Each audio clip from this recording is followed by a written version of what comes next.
I recommend that you have a nice, neat workbench and work area. That's not what I have, I just recommend it. That radio has been on the workbench too long. It's a battery-operated radio made by RCA, and it's time to do an evaluation on it.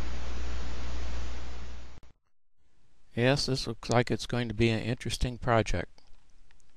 If you find an old radio like this and you want to clean the dial, be very cautious. Some of these manufacturers used water-soluble ink for the printing of the dial.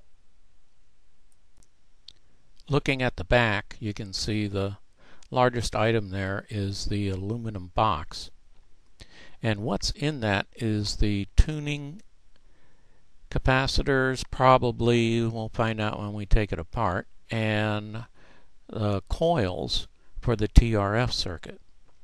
And I don't ever remember seeing a spring before.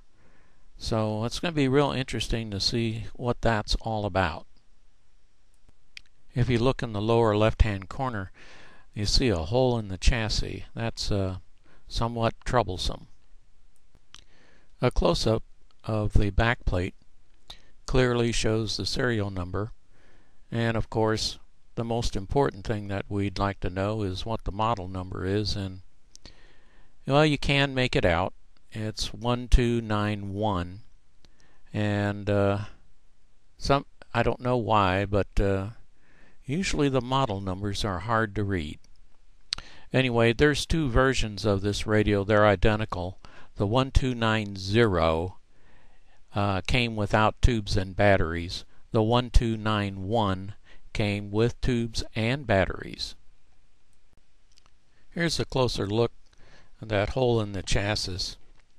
It looks, that doesn't look real good. But then on closer inspection, see that black thing that's on top, that it looks like a screw?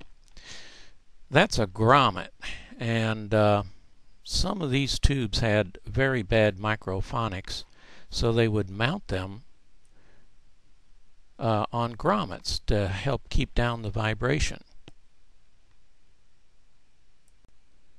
The drawing confirms this. In the upper left-hand corner, you see 230.